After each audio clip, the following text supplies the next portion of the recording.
When you think about starting fresh, like really diving into something, you probably think about January, right? New Year's resolutions, gym memberships, those notebooks we swear we're going to fill up this year. But hold that thought for just a second. Astrologically speaking, January might not actually be the best time to hit the gas on something new. Shocking, I know. Here's the deal.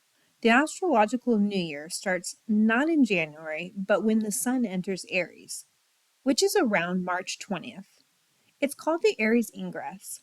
Aries is fiery, bold, and energetic. It's the first sign of the zodiac. It's the ultimate let's do this energy. And honestly, doesn't it make more sense to start fresh in spring when everything around us is blooming and waking up? Now, let's backtrack a bit to Capricorn season. That's the energy we're marinating in during late December and most of January when we're historically pushing resolutions. Capricorn is ambitious, yes, but it's a planner. It's about laying strong, solid foundations, not necessarily jumping headfirst into something brand new. You know what I mean? It's like assembling your little IKEA furniture during cap season and you're just reading the instructions, and then Aries rolls in and it's like, all right, time to break out the Allen wrench. Let's do it. That's cardinal energy. This cycle is reflected so naturally in traditions, we don't even think twice about it, like spring cleaning. Seriously, humans have been doing this forever, clearing out the old to make space for something new. That is pure Aries energy. It is action packed, decisive, fresh starts. This fiery season wants us to take all the plans, the dreaming, the spreadsheets we've been working on in Capricorn season, and actually go build something with them. And what I love about this whole cycle is how intentional it is. Kind of like nature itself. It's like astrology gives us this roadmap, right? But instead of following it, we've kind of overridden it with man made rules that aren't always rooted in natural rhythms. Okay, so let's zoom out for a moment and talk a bit about the big picture, like how we got here in the first place. Why do we even use January as our new year? I mean, it's kind of funny when you think about it. Freezing temperatures, snow everywhere, no signs of life, yet someone was like, you know what? This seems like a great time for action. No. Turns out it wasn't always like this. Way, way back, ancient civilizations like the Babylonians actually used the equinoxes to set their calendars. They'd ring in the new year when the sun crossed the equator. It was all in sync with nature. Their entire calendar system was aligned with agriculture and spirituality. They used the equinoxes to plan planting and harvesting, all the while tying it to ceremonies and rituals. It was very harmonized and intentional, very natural flow. And even before the Industrial Revolution, before we had kerosene, we also had to move with the light of day because we didn't have a way to have big areas illuminated. We had to just go to sleep or carry a lantern.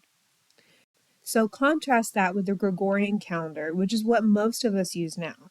It was introduced in the 1500s, and I mean, it's fine for keeping track of dates, but it totally disconnects us from those natural cycles. It's rigid and it doesn't really flow well with how energy and seasons flow. It's like sticking a square peg in a round hole. You know what I mean? I really can't help but wonder how our lives would change if we kind of brought back some of that seasonal wisdom. I'm not sure how we would have any accountability for attendance, but waking with the sunrise feels a little more natural to me personally. I know it's not practical to totally throw out the calendar we've got now, but even small shifts in how we think about beginnings could make a huge difference. It's about stepping back and rethinking what feels natural and just letting the stars and the seasons guide us a little more. All right, so now that we've looked at the cosmic why and when, let's break this down into something you can actually use. Something earthy, something practical. How do you actually set goals that work with astrology, not against it? Like, what does that even look like? in day-to-day life. Here's how I like to think about it, and I promise it's simpler than it sounds.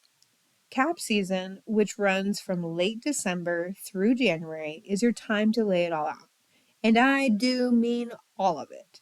The big dreams, the messy what ifs, even the I don't know if this is possible, but it would be really cool stuff. Think of it as scaffolding. You're not building the house yet, you're just making sure you've got the structure to hold it all together. Then, when Aries season rolls around in spring, that's when you go for it. Like you put those plans into action. Start small if you need to, but start. Aries energy is all about courage. It doesn't care if you're ready. It just says, let's go. It doesn't even think about it. It just goes. And honestly, we could use a little more of that fearless fire, don't you think? Another thing I'd like to say is make this personal. You're not just living by someone else's calendar anymore. That is very against the Aries rulebook, by the way.